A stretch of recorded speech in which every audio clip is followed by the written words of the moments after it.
करते रहे कोई। बीजेपी एक खत्म हो गया। और आइए, समाजवादी पार्टी एक, रिजल्ट पर मत दबा दीजिएगा सर। हाँ, बीएसपी एक, और आइए, रुको आम आदमी पार्टी एक, और आइए, बीएसपी एक, क्या कहता है थोड़ा बीएसपी एक, आइए आइए भाई, आईएनसी कांग्रेस एक, खाता खुला, आइए, बीएसपी एक और आइए, आम आदमी पार्टी एक और आइए, ठीक है। बीएसपी एक, ठीक है, एक और आइए, एक और आइए, आ जाइए। 3000 आम आदमी क्षमता है पार्टी इसकी है। वोटिंग मशीन की, ठीक है, बहुत क्षमता। 3000 की कैपेसिटी है। हाँ। आ जाइए, आप यहाँ दवाइए, आप दवाइए। बीएसपी एक और किसी को वोट हाँ दीजिए, अभी समय है, चलिए। बीएसपी एक और दवाइए। बीजेपी को एक और वोट मिला और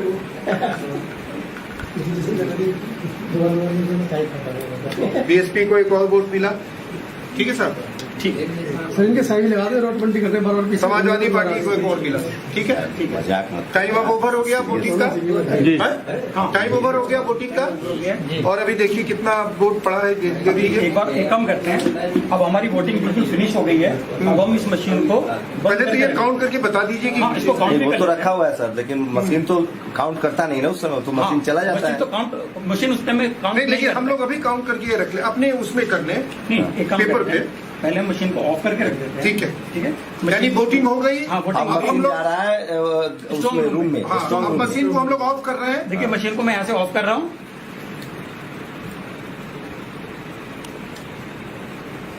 मशीन ऑफ हो गई। अब मैं इसकी बैटरी भी निकालूंगा। इसकी बैटरी भी निकाल रहे हैं, पूरी तरह से ऑफ कर रहे हैं इसको। हाँ, निकालिए, मैंने इसकी बैटरी भी निकाल दी है। बैटरी भी निकाल दी। अब ये स्ट्रॉन्ग रूम में जा स्ट्रॉन्ग रही रूम में है। जाने के लिए बिल्कुल तैयार है। अब स्ट्रॉन्ग रूम में इसको ले गए, स्ट्रॉन्ग रूम में चला गया। अब हम वीवीपैट की पर्ची को एक बार मिल लें। हाँ, वीवीपैट की पर्ची को गिन लीजिए। ये दो हाँ, 1 हाँ, 1 2 3 4 5 6 7 8 9 10 10, ये 6 6 ये और 2। ये हमारा रिजल्ट ये ठीक है। रिजल्ट है। ठीक, तो ठीक है, अब हमारा जो है टोटल वोट पड़े। अच्छा टोटल वोट देख लेते हैं 2 3 13 19 2 21 टोटल 21। 21 वोट पड़े हैं और टोटल 21 वोट में इन पार्टियों को मिला है। ठीक एक नोटा रखते तो और अच्छा होता। नोटा भी बना। चलिए सर, ठीक है। हाँ, तो ठीक है, आज काउंटिंग वाला डे है। हाँ, तो ये जो प्रिसाइडिंग ऑफिसर जो भी काउंटिंग ऑफिसर होते हैं वहाँ पे, वो मशीन को दोबारा स्टार्ट करते हैं। तो हमें इसमें बैटरी दोबारा अच्छा, लगा बैटरी वहाँ नया लगाया जाता है या नहीं, वोटिंग वाला बैटरी रहता है? बैटरी उसमें इनबिल्ड लगी हुई होती है। बैटरी पहले बैटरी इनबिल्ड होती है। कितनी लाइफ होती होगी उस बैटरी की? क्योंकि बैटरी वाला भी सवाल आया था कि हाँ हाँ, कुछ चार बैटरी दिन बाद 90%। भी, 1.5 महीना बाद भी बैटरी 99% चार्ज है। हाँ, 90 और 99% चार्जिंग ऐसा बैटरी तो मोबाइल फोन में लगाओ। हाँ। ठीक है, तो अभी हमने पावर ऑन कर दिया है। ये मशीन बूट हो रही है, बूट होने में थोड़ा टाइम लगा होती है।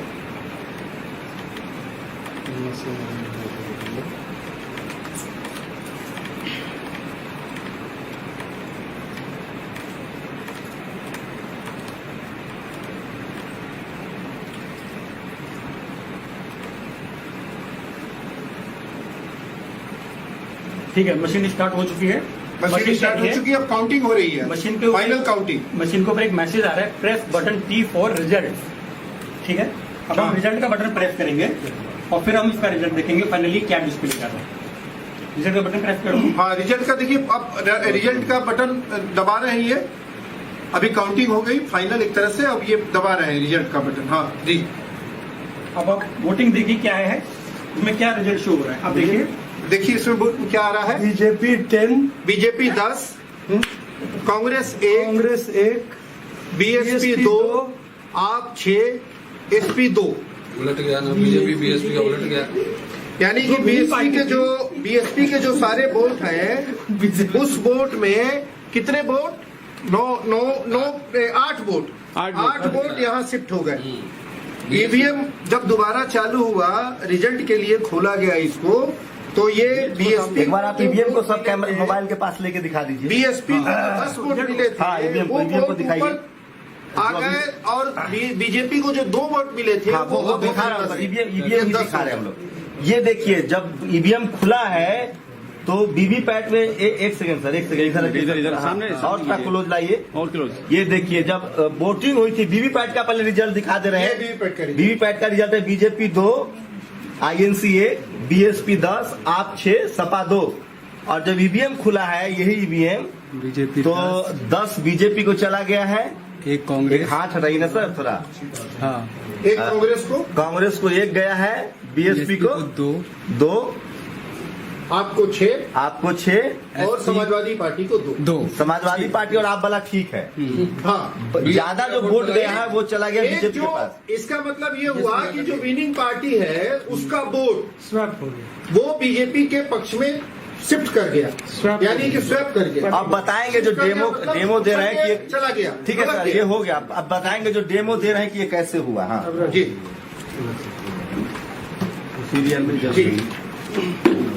अब ये बताइए, ये चमत्कार हुआ कैसे? बताते हैं सर। एक्चुअली जैसे जैसे टेक्नोलॉजी एडवांस हो रही है और वैसे वैसे टेक्नोलॉजी का दुरुपयोग होने के चांसेस भी बढ़ रहे हैं। अगर टेक्नोलॉजी एक अच्छी चीज के लिए बनी है तो उसका दुरुपयोग इतनी बुरी तरीके से हो सकता है कि वो डिस्ट्रक्टिव हो सकता है। जैसे फॉर एग्जांपल, अगर हम परमाणु ऊर्जा का देखें, अगर हम परमाणु ऊर्जा को यूज करें तो उसका एटम बम भी बन सकता है और उसका पावर न्यूक्लियर रिएक्टर भी बन सकता है। तो जैसे जैसे टेक्नोलॉजी एडवांस होती जा रही है, वैसे वैसे इस टेक्नोलॉजी के अंदर तो फ्रॉड के जो चांसेस हैं वो इतने ज्यादा सीवियर और इतने ज्यादा खतरनाक है कि आम आदमी उसको नहीं पहचान पाएगा किसी भी कंडीशन में। इलेक्शन कमीशन जो कहता है कि उनकी जो मशीन है कि वो मशीन हैक नहीं हो सकती, कहने मात्र से ये चीज प्रूव नहीं हो सकती है कि अगर कोई व्यक्ति कोई व्यक्ति विशेष या कोई संगठन कोई ये बोल सकता है कि इलेक्ट्रॉनिक की जो चीज है वो बायस तरीके से काम नहीं कर सकती, ये बात कथन बिल्कुल सत्य नहीं है। अगर हम इलेक्ट्रॉनिक्स और टेक्नोलॉजी करते हैं वो बात वो बिल्कुल अवैज्ञानिक है, क्योंकि जो इलेक्ट्रॉनिक्स का जो डिवाइस होता है उसके अंदर जो कंपोनेंट्स होते हैं, हम उसको किसी भी तरीके से सॉफ्टवेयर के थ्रू या फिर हार्ड कोड करके हम उसको किसी भी तरीके से अपने मन मर्जी के अकॉर्डिंग उससे काम करा सकते हैं। वही काम मैंने एक छोटी सी मशीन के अंदर किया। एक्चुअली मैं वैज्ञानिक हूँ, मेरे को इलेक्शन वगैरह से कोई लेना देना नहीं है, लेकिन जब इलेक्शन के अंदर जब टेक्नोलॉजी घुस गई है तो हम लोगों के भी कान खड़े हो गए कि भाई जब इलेक्शन में टेक्नोलॉजी घुस गई है और टेक्नोलॉजी का इस तरीके से दुरुपयोग हो सकता है, मैं ये नहीं कह रहा हूं कि दुरुपयोग हुआ है, लेकिन दुरुपयोग होने के पूरे चांसेस होते हैं। इलेक्शन कमीशन कहता है कि जो उनकी वोटिंग मशीन है उसके अंदर आरटीसी होता है। आरटीसी का मतलब होता है रियल टाइम क्लॉक। जो रियल टाइम क्लॉक होता है वो मशीन के अंदर एक क्लॉक चलती रहती है, जो आपके मोबाइल फोन में जो टाइम आता है वो बिल्कुल सेम टाइम हमारे इस वोटिंग मशीन के अंदर भी चलता रहता है। इससे मशीन ये डिसीजन ले सकती है कि कब तो मॉक टेस्ट हो रहा है और कब फाइनल वोटिंग हो रही है। इस मशीन के अंदर जो लॉजिक चल रहा है वो यही है कि पहले इस मशीन को पता हो जाता है कि अभी वोटिंग का टाइम नहीं है, अभी मॉक चल रहा है, मेरे को बिल्कुल ठीक काम करना है, तो मशीन आपको बिल्कुल ठीक काम करके दिखाएगी। अगर आप इसके ऊपर 10 मॉक करा दीजिए, 50 मॉक करा दीजिए, वो बिल्कुल ठीक आपको रिजल्ट दिखाएगी। और जैसा हम बटन दबा रहे थे तो वोटर को दिख रहा था कि उसका वोट बिल्कुल सही दिशा पे जा रहा है, क्योंकि हम जिस पार्टी का बटन दबा रहे थे वही पार्टी का इसमें वोटिंग जो डिस्प्ले दिख रहा था वो दिख रहा था। और जब हमने मॉक का रिजल्ट देखा वो भी बिल्कुल ठीक आ रहा था। लेकिन जब हमने फाइनल वोटिंग की और फाइनल वोटिंग करने के बाद मशीन को पावर ऑफ करके रख दिया, इसकी बैटरी भी निकाल के रख दी, और उसके बाद जो, क्योंकि सर देखिए इसमें क्या है, किसी भी इलेक्ट्रॉनिक मशीन को टेस्ट करने के लिए हम उसके आउटपुट को इनपुट से वेरीफाई करते हैं। किसी भी मशीन को अगर टेस्ट करना हो तो उसके आउटपुट को उसके इनपुट से वेरीफाई करते हैं। लेकिन इलेक्शन में क्या होता है कि हम सिर्फ आउटपुट देखते हैं, इनपुट नहीं देखते। इनपुट गोपनीय होता है, इनपुट गोपनीय होता है। जो भी मतदाता होता है वो अपना इनपुट देता है। इनपुट क्या होता है मशीन में? इनपुट होता है बटन दबाना, मशीन का बटन दबाना इनपुट है, और जो आउटपुट होगा वो होता है ये हमारा रिजल्ट दिखना डिस्प्ले पे, वो आउटपुट होता है। दुर्भाग्यवश जो हमारा मतदान जो होता है उसमें हम सिर्फ आउटपुट देखते हैं, इनपुट को कोई नहीं देख सकता क्योंकि वो गोपनीय होता है। और गोपनीय होने के कारण हम इसको किसी भी एंगल से वेरीफाई नहीं कर पाएंगे।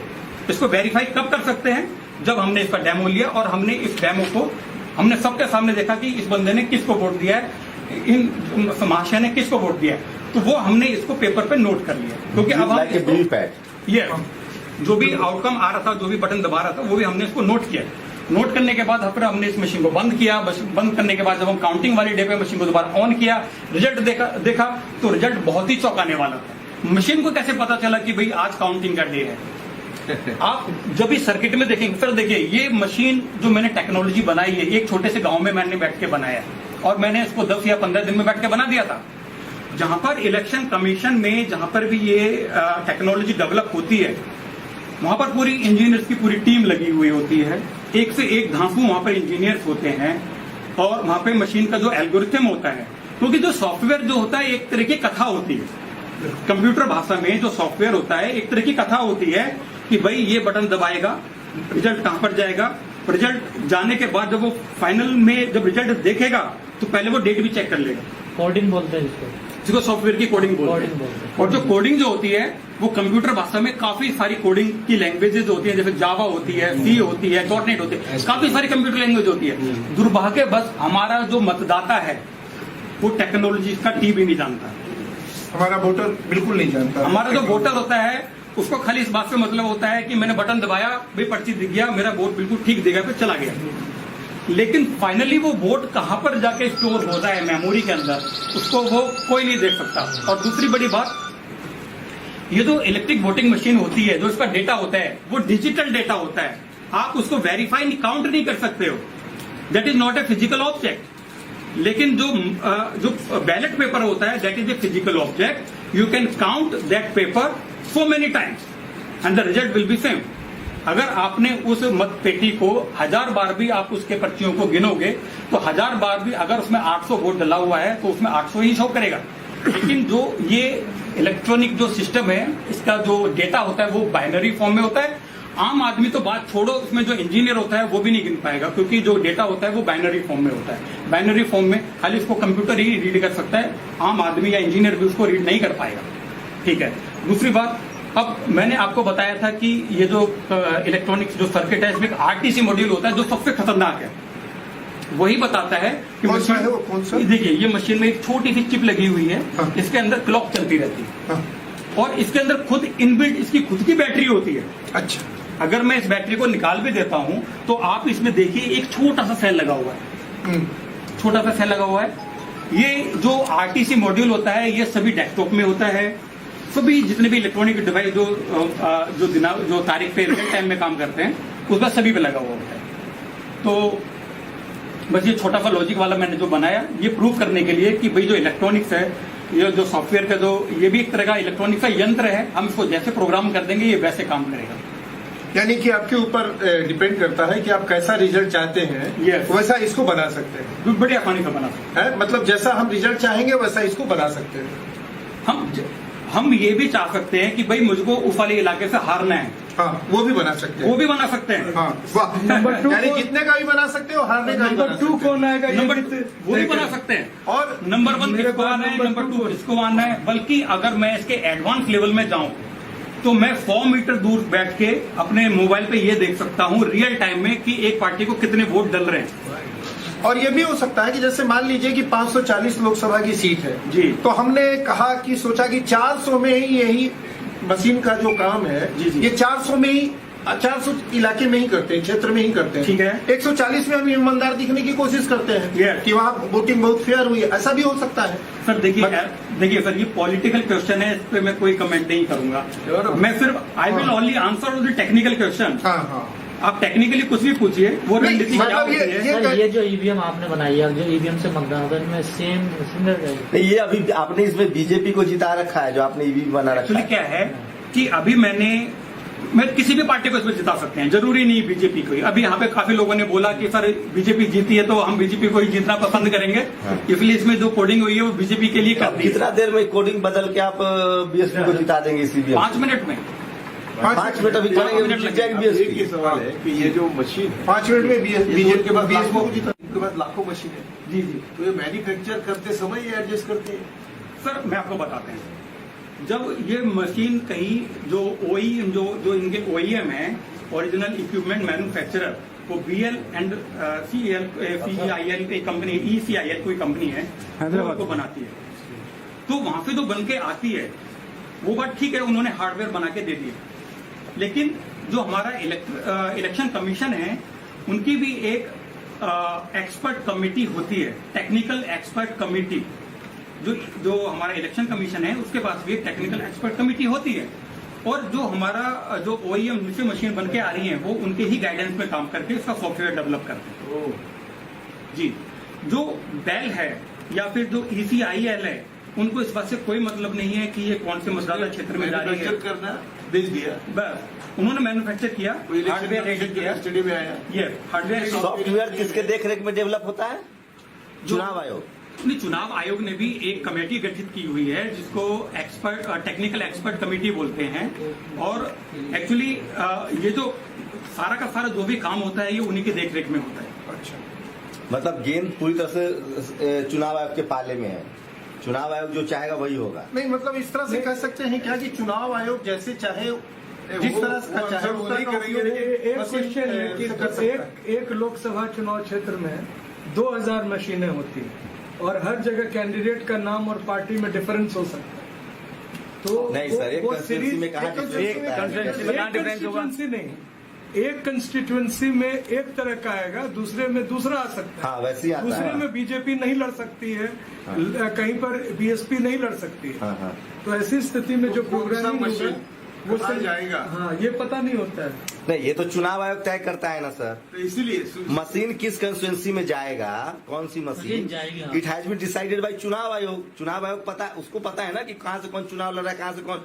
सर, कैंडिडेट का नाम अल्फाबेटिकल। मेरा ये प्रश्न है कि सिर्फ क्या बोलते हैं शिफ्ट कि आप वोटिंग शुरू होने के बाद भी चेक करो, कितनी बार भी चेक किया तो वोटिंग तो वही आएगा, काउंटिंग में सिर्फ डिफरेंस होगा।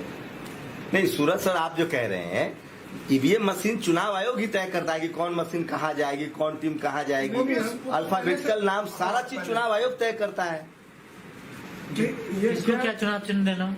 हाँ, चुनाव चिन्ह तय करता है, अल्फाबेटिकल नाम तय कर। जैसे आपका नाम अजय सिंह है और आप निर्दलीय हैं, तो आजकल क्या कर दिया है कि पॉलिटिकल पार्टी के ऊपर रखते हैं, अल्फाबेटिकल नहीं भी आ रहा है तो भी जो पॉलिटिकल पार्टी है उसको, इंडिपेंडेंट को फिर नीचे रखते हैं।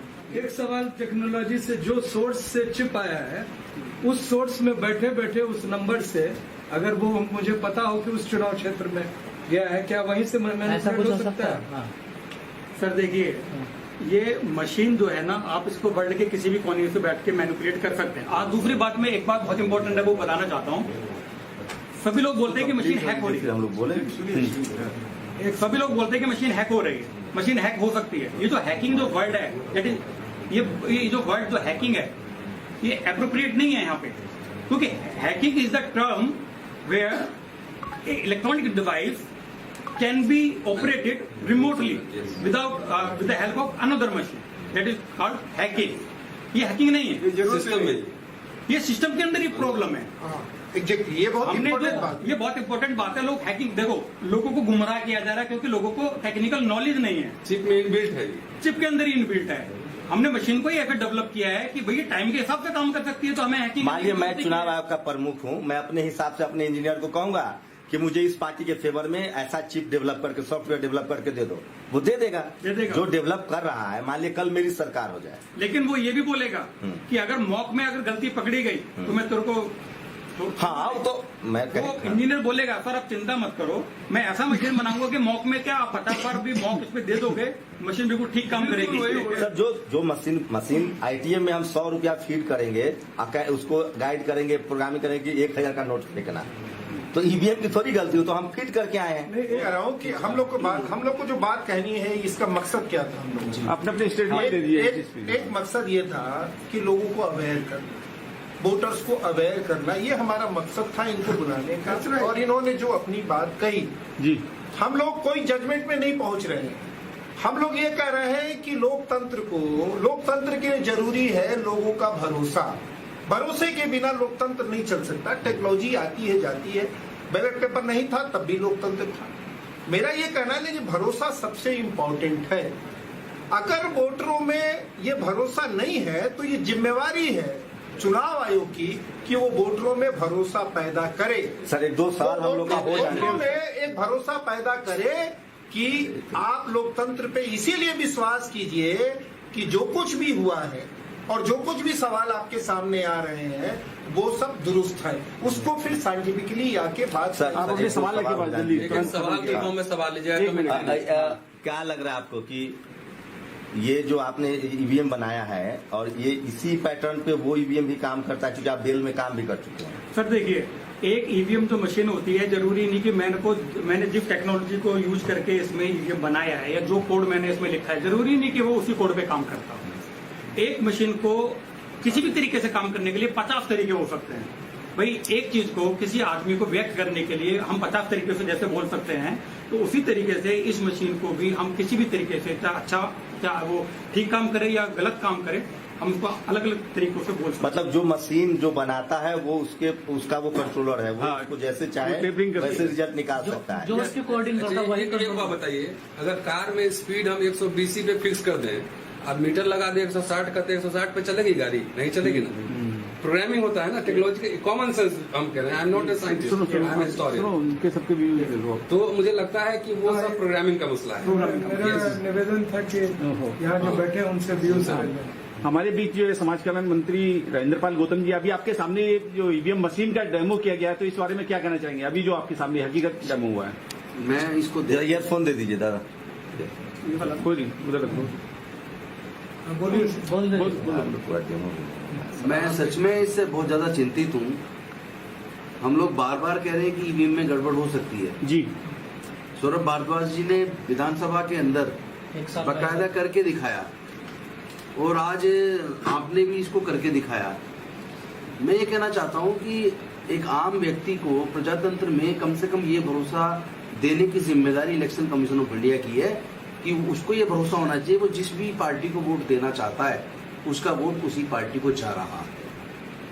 आज इसको देख के ऐसा लग रहा है कि इससे ईवीएम से लोगों का भरोसा उठ जाएगा और कोई भी मतलब पार्टी का अध्यक्ष अगर ये कह रहा है हम 300 प्लस सीट लाएंगे और बड़े कॉन्फिडेंस के साथ कह रहा है और उसके बाद उतना ही रिजल्ट आता है जितना बोला जा रहा है, जी जी, तो इससे उस बात को और भी ज्यादा बल मिलता है। और तीसरा बल इसलिए भी मिलता है, जब भी चुनाव होते आए हैं रिजल्ट आने के बाद देश में एक अजीब खुशी का माहौल होता है। इस बार पहली बार ऐसा हुआ है कि देश में रिजल्ट आने के बाद मातम सा देखने को मिल रहा है, लोगों के चेहरे पे कोई खुशी नहीं है। और तो और जिस पार्टी ने चुनाव जीता है उस पार्टी के चेहरे पे भी वो खुशी नजर नहीं आ रही है। तो इससे संदेह पैदा हो रहा है। हम माननीय इलेक्शन कमीशन ऑफ इंडिया से निवेदन करना चाहते हैं कि आप जनता का भरोसा वापस लाइए। जनता का भरोसा इससे उठ रहा है ईवीएम से, आप बैलेट पेपर वापस लाइए और आगे के भविष्य के चुनाव बैलेट पेपर से कराइए। क्योंकि जो भारत से कई गुना ज्यादा डेवलप्ड कंट्रीज हैं जिन्होंने इस तरह की मशीनों को बनाया है वो भी इन ईवीएम पे भरोसा नहीं करते। उन्होंने अपनी ईवीएम को हटा के बैलेट पेपर को वहां पे वापस लेके आए हैं। और यहाँ तक कि जर्मनी में तो केवल 2 वोटर कोर्ट गए और 2 वोटर को भी भरोसा वापस देने के लिए उन्होंने बैलेट पेपर वहां कंपलसरी कर दिया और ईवीएम को हटा दिया। लेकिन मंत्री जी 8 तारीख को हम लोग एक सांकेतिक कैंडल मार्च निकाल रहे हैं दिल्ली यूनिवर्सिटी के अंदर शाम को लगभग 6 बजे। और बाकी पूरे देश में हमने सबसे आह्वान किया है कि सब लोग अपने अपने बैनर तले अपनी बैनर के माध्यम से इसी तरह कैंडल मार्च निकालें ताकि कम से कम एक आवाज बुलंद हो और इलेक्शन कमीशन के कानून तक ये बात पहुंचे कि देश में जनता प्रजातंत्र के अंदर आज ईवीएम पे भरोसा नहीं कर रही है और उन्हें ये विश्वास नहीं हो रहा है कि वो जहाँ वोट देना चाहते हैं वहाँ वोट जा रहा है। इसलिए ये आपकी जिम्मेदारी है, आप उनके विश्वास को वापस लौटाइए और उसको बैलेट पेपर से भविष्य के सारे चुनाव करवाइए। जस्टिस पाटिल साहब, आप क्या कहना चाहेंगे? 2010 में ये तो सर अभी करंट अफेयर्स की बात करें, अभी आपके सामने यही बोल रहा हूँ कि ये मशीन मैनेज होता है, इसकी खोज 2010 से मोदी कर रहे हैं। उन्होंने अनुपम सराफ और नलपत उनको एडवाइजर करके बुलाया था और उन्होंने खुद लिखा है कि हम गए, हमने बताया जैसा आपने अभी बताया वैसा उन्होंने बताया। वो तो सारा मुझे मेरे सामने आपका आधार कार्ड भी बदल सकता है, बदल देता है हमको पुणे में। वो गए थे, उन्होंने सलाह लिया, यानी मालूम हुआ कि पानी मैनेज होता है। उसके बाद सुब्रमण्यम स्वामी बोलता है 2014 में कि मशीन तो मैनेज हुआ है, लेकिन वो मोदी की वेव थी, कुछ मशीन से टिकट आई है इसलिए। वो सुब्रमण्यम स्वामी और मैं खुद भी पिटिशनर था सुप्रीम कोर्ट में, मैंने भी पिटिशन किया था सुप्रीम कोर्ट। सुब्रमण्यम स्वामी का अलग था, मेरा अलग था, और तब सुप्रीम कोर्ट ने खुद ऑब्जर्व किया है कि ये पिटिशन, ये मशीन रिलायबल नहीं है, and therefore it should be verified. वो जो वोट करता है उसको मालूम होना चाहिए कि हम किसको वोट दिया, इसलिए वो वीवीपीएटी की तरतूद करने को सुप्रीम कोर्ट ने ऑर्डर दिया था। इलेक्शन कमीशन ने खुद प्राइम मिनिस्टर को लिखने के बावजूद भी इसके लिए पैसे नहीं मिले। बाद में जब मिले तो अभी आप देख रहे हैं कि नाम भी आता है तो भी वोट दूसरे को जाता है। और ये मध्य प्रदेश के एक कलेक्टर ने दिखाया था टीवी पर कि देखो वीवीपैट भी है, वीवीपैट बटन दबाया, वीवीपैट आ गया, वो दूसरे का आता है। ये नहीं, दूसरे वीवीपैट अपने हाथ में है, उसका बीजेपी को वोट गया, लेकिन जाता है दूसरे को। ये दिखाया उधर मध्य प्रदेश में भी। तो इसका मतलब ऐसा है। दूसरी बात, तीसरी बात, कि दुनिया में कोई भी ऐसा नहीं कहता कि ईवीएम डिपेंडेबल है।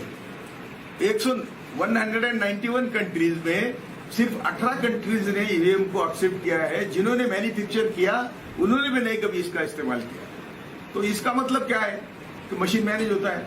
और हम थोड़े आगे जाके कहते हैं कि मैं जस्टिस कृष्णायर और जस्टिस सावंत का शिष्य हूं। उन्होंने वहां जाके इन्वेस्टिगेशन किया था। 5 साल में जितना मोदी ने झूठ किया है, 10 साल में वहां और 5 साल में यहाँ, तो ये मशीन जब मैनेज होता है तो मोदी शाह जैसे आदमी मशीन की पूजा करेंगे या मैनेज करेंगे? तो मैनेज तो किया है। इसीलिए हम कहते हैं कि ये इलेक्शन नहीं है, ये फक्त ईवीएम सरकार है, ये चुनी हुई सरकार नहीं है। आपका क्या आंदोलन है इस मशीन को लेकर? हम सामने शुरू किया है, आंदोलन शुरू किया हमने 30 मई से 30 मई से, और मुंबई में किया। 8 जून को हम सब देश भर में कैंडल मार्च में भाग लेने वाले हैं। और कल भी मैं ईवीएम के खिलाफ में हरियाणा में जा रहा हूँ। हरियाणा में हमने मीटिंग रखी है कल। मैं देश भर में मीटिंग ले रहा हूँ। ये जो आपका जो कहना है कि हम क्यों कर रहे हैं, हमको मालूम है कि हमारी शत्रु इतना बलाढ्य है, तो भी हमको लड़ना तो हमारा काम है। जब मैंने मोदी चुन के आया तो मैंने लिखा है मेरे फेसबुक पर कि ये मेरे जैसे संघर्ष करने वाले को ये काम करने की संधि है। हमारा संघर्ष में जीवन है, इसलिए हम काम करते हैं, ना हमको किसी को दिखाना है। तो ये मैंने अमित शाह होम मिनिस्टर होने के बाद भी मैंने लिखा है कि यदि मैं मरा तो होम मिनिस्टर ने मारा। इसका कंक्लूजन एक ही हो सकता है, क्योंकि उन्होंने गुजरात में ऐसे लोग मारे हैं।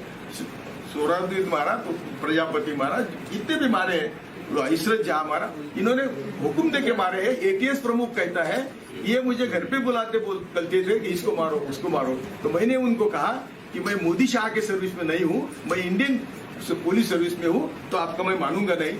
यहां तक इनकी जो जिस हद तक जाने वाले लोग हैं, ये सत्ता पर बैठ के क्या करेंगे? तो मशीन मैनेज हुए, ये हमारा कहना है। इसके पीछे एक इम्पोर्टेंट पॉइंट है जो हाईलाइट करना चाह रहे थे, जिसका प्रोटेस्ट 8 जून को हम लोगों ने रखा है। पॉइंट ये है कि ये 21वीं सदी की बूथ कैप्चरिंग है, कि 20वीं सेंचुरी में बूथ कैप्चर करते थे लोग, और खास तौर से वैसे समय में कि जबकि दलित बहुजन थोड़ा सा वोट देने के लिए कोशिश कर रहे थे। जब से इनमें चेतना जगी है कि भाई ईवीएम की लीला तभी शुरू हुई है, जब से यहाँ के मासेस, जो दलित, बैकवर्ड्स, ट्राइबल्स, विमेन, माइनॉरिटीज के लोग बूथ पर जाके पहरुआ की तरह अपने वोट डालने के लिए जब सचेत हुए हैं, तभी से ईवीएम लीला शुरू हुई है। इसलिए इस बात को समझना है कि ये वोट की पूरी लूट है एक तरीके से। भाई आप अमेरिका, जापान, जर्मनी से टेक्नोलॉजी बोरो करते हैं, आपसे नहीं कोई बोरो करता है, आपसे चीप लेबर सिर्फ लेता है वहां की इंडस्ट्री के लिए।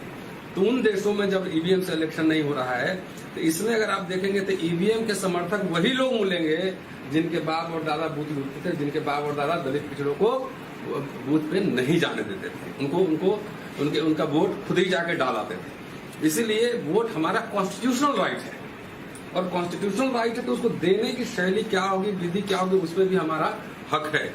अभी ऐसा नहीं कि ये ईवीएम जो है सिर्फ एक विधि है। पोस्टल बैलेट तो आ ही रहा है ना, पोस्टल बैलेट आ रहा है, तो जब 2 विधि चल रही है तो हमको मान लो कि पूरे देश की आवाम कह रहे हैं कि हमें बैलेट पेपर से देना है वोट, तो इलेक्शन कभी सुप्रीम कोर्ट भी सुप्रीम नहीं है। सुप्रीम कोर्ट इस देश में अगर सुप्रीम है तो वो संविधान है। जब संविधान में कहीं प्रावधान था कि ईवीएम से चुनाव होगा, एक आदमी एक वोट सबसे बड़ा अधिकार था।